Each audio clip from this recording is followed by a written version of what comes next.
Thousands watched the live stream and thought the screams were fake, until the police abruptly cut the feed. The Black Hollow haunted house had been running for 20 years, an October staple just outside Kansas City.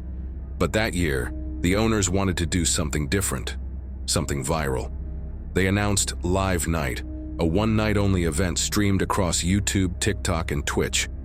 No cuts, no edits, no replays, just real guests, real scares, and a live feed from inside the haunted house. It was genius marketing. Within hours, thousands of people were watching from home. The chat scrolled so fast it looked like rain. Most viewers tuned in expecting jump scares and bad acting. What they got felt too real to laugh at. The stream opened with a drone shot over the parking lot. Fog machines turned the air white. Searchlights crossed the sky. Music thudded through the speakers. A camera operator followed the first group of guests as they entered the maze. 5 college students who'd won a contest for front-of-the-line VIP passes. Each wore a GoPro strapped to their chest, feeding footage straight to the live stream. The host's voice came through the speakers. "You're inside the Black Hollow. Remember, nothing here is real. Keep moving forward, if you can."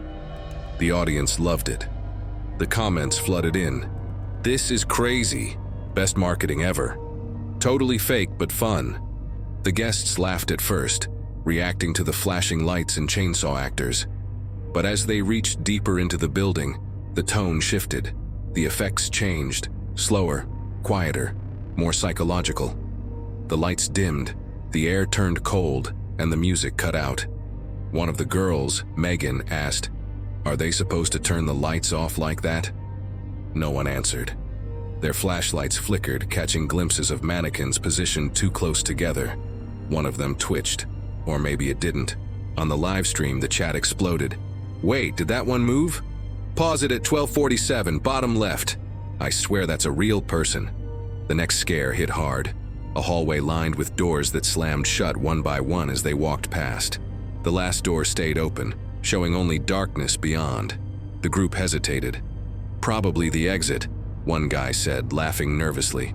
"Let's just go." They stepped through, and the camera feed cut out for 2 seconds. When it came back, there were only 4 people. At first, the chat thought it was a trick, part of the show. "Nice editing," someone typed. But then one of the girls shouted his name, "Eli," over and over. The audio spiked with real panic. The camera swung around, catching a glimpse of something moving in the dark, a shape that didn't match any of the props. Then silence. The stream's audience count jumped by 10,000 in minutes. Screenshots hit Twitter, Reddit, everywhere.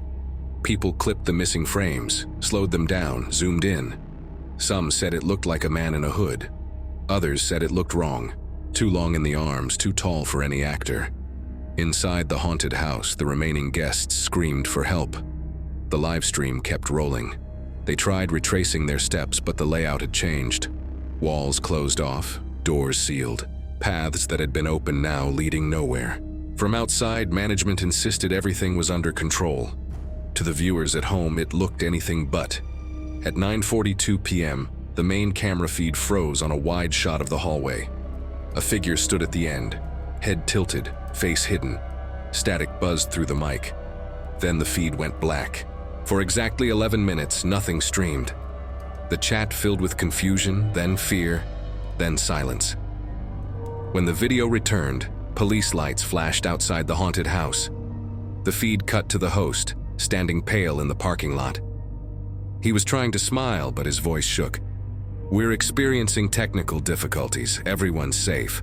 The show is over." The stream ended. By morning, the video had over 1 million views. But something was off. The replay button was gone. You couldn't rewatch it. People who'd recorded it on their screens uploaded copies, but those copies began vanishing too. YouTube took them down for investigation. Only a few low-quality clips survived. Shaky footage showing the missing frames, the shadow figure, the screams. Police said 4 guests were treated for shock and released.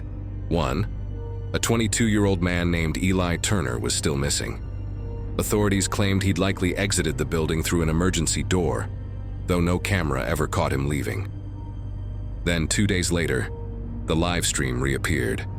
but only for 42 seconds. It showed the same hallway, dimly lit, camera shaky. In the background, the red exit sign flickered. A shadow crossed the frame. Something metallic clattered on the floor. Then, from the corner of the shot, Eli's wristband, the one that identified him as a VIP guest, slid into view, dragging slightly, as if pulled by something just out of sight. The camera zoomed in on the wristband, then froze. The timestamp in the corner showed 3:33 a.m., recorded long after the haunted house had been evacuated. The feed cut to black again. A week later, police searched the haunted house top to bottom. No sign of Eli. But one of the tech crew pointed out something strange. The server logs showed the live stream had been restarted manually from inside the building, hours after police had sealed it. That computer, along with the streaming equipment, had been unplugged and boxed up in evidence storage, yet the IP address matched exactly.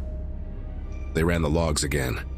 Every time they tried to trace the origin, the signal bounced, first to a node in Missouri, then to an unregistered server in Oregon, and finally to an offline address labeled Black Hollow, Maine, the old network name of the haunted house before it shut down.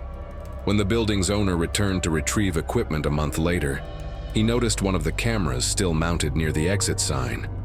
The red light on the lens blinked once, like it had just finished recording. The power, he realized, wasn't even connected. He left without touching it. Today, the warehouse stands empty.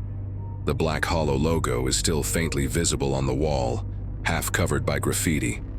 But every October, a new live stream link appears online. The title is always the same. Livestream night, one night only.